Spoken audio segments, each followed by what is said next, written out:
एक बंदा पंजाब पुलिस की यूनिफॉर्म में था और एक सिविल कपड़ों में था। जी। तो हमने जब पूछा जी आप क्यों ऐसे हमारे अब्बू को किडनैप कर रहे हैं, आपके पास तो कोई अरेस्ट वारंट ही नहीं है, आप क्यों उनको लेके जा रहे हैं? तो उन्होंने हमें कहा जी वही नो में वो इस तरह नो में बस पीटीआई के चक्कर में। मैंने कहा हमारा तो पीटीआई से कोई ताल्लुक नहीं है, आप हमने तो कभी प्रोटेस्ट तो दूर की बात, कभी हमने किसी जलसे में भी मेरे अब्बू ने पार्टिसिपेट नहीं किया। तो जेल एडमिनिस्ट्रेशन है अब्बू को बहुत लाइक टॉर्चर करने की बहुत उन्होंने कोशिश की है कि वो टूट जाएं। 150 बंदे की जगह थी, वहां पे उन्होंने 350 लोगों को रखा हुआ था। उन्होंने कंजस्टेड जगह पे जहाँ पे स्मोकर्स थे, उससे मेरे अब्बू के लंग्स का इतना स्वेयर इशू हो गया, वो 10 मिनट बात करते हैं तो उनको कफिंग होती है, 10 मिनट हर 10 मिनट बाद उनको कफिंग का अटैक होता है, इवन दो उन्होंने कभी स्मोकर्स के साथ बैठना भी पसंद नहीं किया। जस्ट बिकॉज हमारा वो जो जिन लोगों ने हमारी जमीन पे कब्जा किया है, उनके जो कुछ सियासी लोगों के साथ काफी वो बेसिकली जिनकी अभी लास्ट गवर्नमेंट थी, तो उनमें काफी उनके इन्फ्लुएंशियल पोजीशंस थी। सालकोट एडमिनिस्ट्रेशन और पुलिस, दे आर कम्प्लीटली उनको एक्सप्लॉइट कर रहे हैं, वो बेसिकली उनके घर के मुलाजिम बने हुए हैं। अस्सलाम वालेकुम नाज़रीन, आप सियासत डॉट पी के देख रहे हैं। सौरभ बरकत आपसे मुखातिब है। सियालकोट से मेरे साथ मौजूद हैं नूरुल आफ्ताब। इनका तारुफ ये है कि ख्वाजा आसिफ साहब ने, जो कि पाकिस्तान के इससे पहले मिनिस्टर रह चुके, जो बड़ा मजाक भी उड़ाते हैं पाकिस्तान में खवातीन का, उन्होंने उनका इनके साथ कोई जमीन का तकाजा था और ख्वाजा साहब ने अपनी खुन्नस निकालने के लिए, अपना बदला लेने के लिए इनके वालिद साहब को 9 मई के मामला में उलझा दिया है, बल्कि कैद करवा दिया है। मिस नूर, अस्सलाम वालेकुम। वालेकुम सलाम, कैसे हैं आप? I'm fine. तो क्या ये बात दुरुस्त है कि ख्वाजा आसिफ साहब ने, असल में उनके साथ आपका जी जमीन का तकाजा था, उन्होंने आपके वालिद को 9 मई के झूठे मुकदमात में फंसा दिया? जी बिल्कुल ऐसे ही है। एक्चुअली हमारी इनके साथ किड हाउसिंग सोसाइटी के साथ लिटिगेशन चल रही थी 7 सालों से। तो उस सिलसिले में जो हमारी एक इंक्वायरी हुई थी एंटी करप्शन की, उसमें जो कैंट हाउसिंग ओनर्स थे वो प्रूवन गिल्टी, और उसकी उनके ऊपर एफआईआर हुई थी। और अभी जो आजकल लॉलेसनेस की जो सिचुएशन चल रही है हमारे मुल्क में, उसका उन्होंने बेसिकली उसको पॉलिटिकल हमें डिस्गाइज करके हमसे अपना पर्सनल ग्रज निकालने की वो लोग कोशिश कर रहे हैं। तो पहले उन्होंने जब इनिशियली जब हमारे घर पे आए थे, एक बंदा पंजाब पुलिस की यूनिफॉर्म में था और एक सिविल कपड़ों में था। जी। तो हमने जब पूछा जी आप क्यों ऐसे हमारे अब्बू को किडनैप कर रहे हैं, आपके पास तो कोई अरेस्ट वारंट ही नहीं है, आप क्यों उनको लेके जा रहे हैं? तो उन्होंने हमें कहा जी वही नो में वो इस तरह नो में बस पीटीआई के चक्कर में। मैंने कहा हमारा तो पीटीआई से कोई ताल्लुक नहीं है, आप हमने तो कभी प्रोटेस्ट तो दूर की बात, कभी हमने किसी जलसे में भी मेरे अब्बू ने पार्टिसिपेट नहीं किया, तो उनको आप कैसे लेके जा सकते हैं? तो फिर कहते ठीक है आपका कोई ताल्लुक नहीं, आप आके थाने में आप बयान रिकॉर्ड करा दें, आप मेरा किसी पॉलिटिकल पार्टी से कोई ताल्लुक नहीं है तो हम आपको छोड़ देंगे। तो फिर जब थाने वो अब्बू को ले गए, जब हम अब्बू के पीछे गए, तो उसके उसके बाद उन्होंने थाने में भी हमें अब्बू से मिलने नहीं दिया। थाना कैंट सियालकोट में वो पहली दफा लेके गए थे। तो हम उनके पीछे फॉलोअप के लिए गए, उन्होंने किसी को मिलने नहीं दिया अब्बू अब्बू से। तो और हमें भी वहां से निकाल दिया। जब हमने पूछा जी आपकी स्टेटमेंट हो गई, किधर है, उन्हीं एहलकारों ने फिर हमें कहा कि कोट अनकोट दे सेड कि जी पाकिस्तान है आप समझ जाएं, ऊपर से ऑर्डर आया, पाकिस्तान है आप समझ जाएं, आप जाएं, आप अपने घर जाएं। फिर उन्होंने हमें वहां से निकाल दिया। रात के 12-1 बजे हमें पता चला कि हमारे अब्बू के ऊपर 5 एफआईआर कट चुकी हैं, 4 9 में वाली और एक 406 की। और उसमें से कुछ में उन्होंने गिरफ्तारी नहीं डाली अब्बू को ज्यादा देर अपनी कस्टडी में थाने रखने के लिए। फिर जब उन हमारी 3 में जब हमारा हो गया जुडिशल, तो फिर अगले दिन पुलिस उनको बाकी 2 में ले आई, वो एफआईआर उन्होंने हमसे छुपाई, ताकि वो फिर इसी तरह ये जो इनके बेसिकली डिलेइंग टैक्टिक्स होते हैं वो अभी तक हमारे साथ कर रहे हैं। तो आपके आपके तो वालिद इस वक्त गिरफ्तारी कहाँ पे, आपके वालिद साहब इस वक्त कहाँ पे? अ, वो अभी हैं jail, Sialkot jail Sialkot jail में। और उन्हें कितना अरसा हो में। गया जी? 4 महीने हो गए। 4 महीने हो गए हैं वो जेल के अंदर, यानी गैर किसी जी वजह के बेगुनाह वहां पर बंद है। जी ऐसे है, ऐसे और है। उनके ऊपर जो एफआईआर है वो 9 मई के हवाले से। इनिशियली उन्होंने हम पे 9 में की 4 एफआईआर किए थे। उसके बाद उन्होंने हमारे खिलाफ 2 प्राइवेट कंप्लेनेंट्स खड़े किए थे, एक 406 का और एक 489 एफ का। और उसके बाद जो 7th एफआईआर थी उसमें कंप्लेनेंट खुद कैंट हाउसिंग सोसाइटी के ओनर थे, शाहिद मकबूल। और उनके साथ असिस्टेंट कमिश्नर भी उसमें को वो थे, कंप्लेनेंट थे। तो इससे आप अंदाजा लगा लें कि डीसी ऑफिस की किस हद तक इन्वॉल्वमेंट है उनके साथ। असिस्टेंट कमिश्नर हमारे खिलाफ कंप्लेनेंट था। तो तो ये क्या वजह है? ये लोग क्यों आ रहे हैं? ये ब्यूरोक्रेसी क्यों आपके पीछे आ रही है? और ये ख्वाजा आसिफ बेसिक खुद उनकी इंस्ट्रक्शंस पर हो रहे हैं सारे मामला?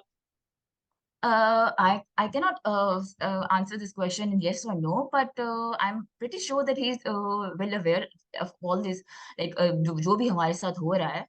तो if not involved, but I think he is facilitating the DC office and DPO office. They completely work under his control in Sialkot. तो आई अंडरस्टैंड आप किस कैफियत से गुजर रही हैं, या ज़ाहिर है बहुत सारी बातें शायद खुलकर भी नहीं की जा हम्म, सकती। लेकिन जो हम्म। उस्मान डार साहब हैं, उनकी वालिदा भी ये कह चुकी हैं कि ख्वाजा आसिफ साहब के डायरेक्ट इंस्ट्रक्शंस पर, डायरेक्ट अहकामात पर उनके घर पर भी हम्म, चढ़ाई हुई थी और उनके बेटे को भी उठाकर गायब किया गया था। तो ख्वाजा आसिफ साहब के हवाले से मीडिया में ये सारी चीज़ें डिस्कस हो रही हैं। लेकिन बराए मेहरबानी अपने हम्म, बारे में बताएँ। हम्म, आपके भाई भी हैं, आप किस तरह से वालिद की केस लड़ रही हैं? किस दर्द से हम्म। आपकी फैमिली गुजर रही है? मेरे भाई यहाँ पे नहीं होते, मेरी वालिदा बीमार है बेसिकली, तो फिर मैं और मेरी एक बहन है यहाँ पे ना, तो हम ही सारे केसेस कोर्ट कचहरी वगैरह हम ही सारा फॉलो अप कर रहे हैं अबू का, लॉयर्स के साथ, और वो अबू को फॉलो अप में जेल वगैरह सारा मैं और मेरी बहन देखते हैं। आप और आपकी बहन देखते हो, और 4 माह से आपकी वालिद साहब के साथ एक भी कोई मुलाकात है? हाँ, वो जो जेल के जो नॉर्मल प्रोसीजर्स होते हैं, हफ्ते में एक दिन आप मुलाकात के लिए, वो आपको you just have to get a पर्ची आपने बनवानी होती है अपने आईडी कार्ड दिखा के। तो वो जो नॉर्मल मुल्जिमों के साथ होता है, जो उनका होता है, जो प्रोसीजर है जेल एडमिनिस्ट्रेशन का, तो हफ्ते में एक दफा हमें मिलने की इजाजत होती है उनसे। तो अनूर साहब, अब तो ये बताएं कि फिर आपके साथ रवैया कैसा है? जो पुलिस ऑफिशियल्स हैं, जिस तरह की टॉप ब्यूरोक्रेसी आपके पीछे आ रही है, इनका रवैया आपके साथ हम्म, कैसा है? क्योंकि आप ज़ाहिर है बहनें हैं, आपकी वालदा हैं, तो सिर्फ खवातीन ही हम्म, सारे मामले को देख रही हैं, तो उनका रवैया कैसा है? अल्लाह का शुक्र है, अभी लाइक उस तरह से हमें किसी ने लाइक टारगेट नहीं किया, बट अबू के सिलसिले में हमें उस तरह से बिल्कुल भी कोऑपरेट नहीं किया जाता। जिस तरह थाने में अभी जब लास्ट हमारे ऊपर एफआईआर हुई है, तो हम अबू का जो थाने थाने में तो ज़ाहिर आपको पता है खाना आपको खुद प्रोवाइड करना होता है, तो अबू को खाना नहीं, लास्ट टाइम जो हम रात का खाना देके गए थे उनको खाना नहीं दिया किसी ने, जो हम उधर ड्रॉप किया। तो अबू को उस तरह से बहुत तंग करते हैं, जो जेल एडमिनिस्ट्रेशन है अबू को बहुत लाइक टॉर्चर करने की बहुत उन्होंने कोशिश की है कि वो टूट जाए, वो किसी तरह अपने राइट्स गिव अप कर दें या इस कब्जा माफिया के आगे झुक जाएं। बट उन्होंने अब्बू को, जो भी लास्ट जून जुलाई में आपको पता है कितनी गर्मी होती है, जी। तो अब्बू को उन्होंने जानबूझ के एक ऐसे उसमें रखा था, जगह पे बैरक में रखा था जहाँ पे पता नहीं 150 बंदे की जगह थी, वहां पे उन्होंने 350 लोगों को रखा हुआ था। उन्होंने कंजस्टेड जगह पे जहाँ पे स्मोकर्स थे, उससे मेरे अब्बू के लंग्स का इतना स्वेयर इशू हो गया, वो 10 मिनट बात करते हैं तो उनको कफिंग होती है, 10 मिनट, हर 10 मिनट बाद उनको कफिंग का अटैक होता है, इवन दो उन्होंने कभी स्मोकर्स के साथ बैठना भी पसंद नहीं किया। तो उनके लंग्स की अब सिचुएशन इतनी खराब हो गई है, जेल के अंदर से ही उनका एक्सरे हुआ है, बाहर तो जाहिर है हम डॉक्टर के पास तो उनको बाहर से डॉक्टर लेके जाने की परमिशन नहीं है। तो जेल के अंदर से ही डॉक्टर ने उनको कहा कि आप स्मोकर है, उन्होंने कहा जी मैं तो आज तक कभी सिगरेट नहीं पिया, मतलब इतनी स्वेयर उनके लंग्स की वो खराब हो गए हैं यानी कि वो जो वहां पर उधर उधर रहने की वजह से। खातिर जब जब रखा, तो उसकी वजह से वो हो गया। लेकिन ये बताएं कि जी आपके जी वालिद जी। साहब पॉलिटिशियन हैं? आपके वालिद साहब को कोई सियासी हल्का है, सियासी कोई? नहीं, कुछ भी नहीं, कुछ भी नहीं। बस बिकॉज जस्ट बिकॉज हमारा वो जो जिन लोगों ने हमारी जमीन पे कब्जा किया है, उनके जो कुछ सियासी लोगों के साथ काफी वो बेसिकली जिनकी अभी लास्ट गवर्नमेंट थी, तो उनमें काफी उनके इन्फ्लुएंशियल पोजीशंस थी, तो इसलिए हमारे को टारगेट किया। लास्ट गवर्नमेंट ज़ाहिर है सबकी थी, नून लीग और 13-14 पॉलिटिकल पार्टीज की थी, तो ये जी जी। तो, और ये आप ये कह रहे हैं कि उस दौरान इन इन ऑफिशियल्स की, इन शख्सियात की बाकायदा से गवर्नमेंट पोजीशंस भी थी जिनको इन्होंने एक्सप्लॉइट किया। जी बिल्कुल, इन्होंने ऑफिस बिल्कुल सियालकोट एडमिनिस्ट्रेशन और पुलिस, दे आर कम्प्लीटली उनको एक्सप्लॉइट कर रहे हैं, वो बेसिकली उनके घर के मुलाजिम बने हुए हैं।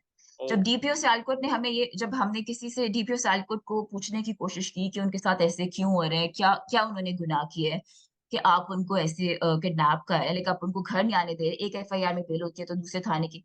तो डीपीओ साहब कहते हैं कि जी मेरे पास बहुत इनके खिलाफ मेरे पास बहुत शिकायतें हैं, ऐसी शिकायतें हैं जो वो हाईकोर्ट में नहीं बता सकते, बट बहुत शिकायतें हैं, अब ये हमें नहीं पता भी, तो डीपीओ साहब इस बात का जवाब दे सकते हैं कि कौन सी शिकायतें हैं। लेकिन जो पहला आपका इनकाउंटर हुआ था, जब जब पहली दफा आपके वालिद को लेकर गए थे और कहा था कि 9 मई में, चूंकि ये किसी जगह पर हम्म, मौजूद थे, लिहाजा हम इन्हें लेकर जा रहे हैं। जी जी जी। लेके उनको ये कह के गए थे कि जी आप स्टेटमेंट दे दें, आपका कोई ताल्लुक नहीं है। वो दिन से लेके अभी तक 4 महीने हो गए हैं। तो तो बीच में हमें मैसेज, आप ऐसे स्टेटमेंट तो आप दे दें कि 9 मई से आपका कोई ताल्लुक नहीं।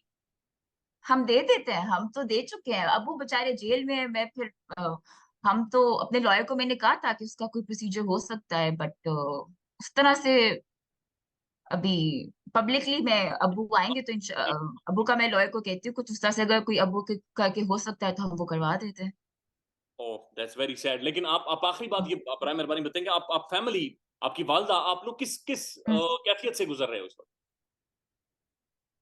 बस कभी फेस नहीं किया था, बट बस अल्लाह ताला ने हमें हिम्मत दी अब्बू के लिए, we have to face it. तो बस क्या कर सकते हैं, हम तो बस अपील कर सकते हैं मदद की अपने मीडिया से और हाई जुडिशरी से। पाकिस्तान में इस वक्त सबसे बड़ा मसला बोलने का है। पाकिस्तान में बोलने नहीं दिया जाता, जुबानें खींच ली जाती हैं, डर है, खौफ है, टेरर है। पाकिस्तान का मीडिया मुकम्मल तौर पर कंट्रोल्ड है, वेल मैनेज्ड है, एक मैसिव सेंसरशिप है। इसी तरह का दबाव पाकिस्तान में सियासतदोन भी फेस कर रहा है, जिसे पाकिस्तान भर में गुज़श्ता कई महीनों से मावरा आइन, मावरा कवानीन मुकम्मल तौर पर बंद कर दिया गया है, मुकम्मल तौर पर बैन कर दिया गया है। सियासतदोन की नशरियात को लिमिटेड करके पाकिस्तान में छोड़ दिया गया है। तमाम तर कानूनी मुआवजे के ऊपर आवाज उठाई गई, दस्तक दी गई, लेकिन हर तरफ से खामोशी है, सन्नाटा है, कहीं पर कोई सुनवाई नहीं है, कोई सुनने को तैयार नहीं है। लेकिन इसका हल क्या है? क्या खामोश हो जाएं? क्या सवाल ना करें? क्या मालूमात आप तक ना पहुंचाएं? क्या इंफॉर्मेशन आप तक ना पहुंचाएं? मालूमात भी पहुंचेगी, इंफॉर्मेशन भी पहुंचेगी, सवालात भी उठेंगे, लेकिन अब आपने रोल प्ले करना है, आपने अपना किरदार अदा करना है। और छोटा सा एक प्रोसीजर है, प्रोसेस है, उसके बाद आप अपना किरदार अदा करें और हमारी मदद करें।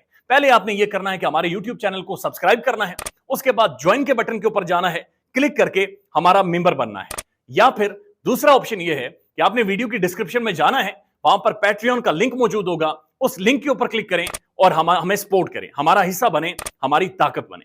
ख्याल रखिएगा। अल्लाह हाफिज।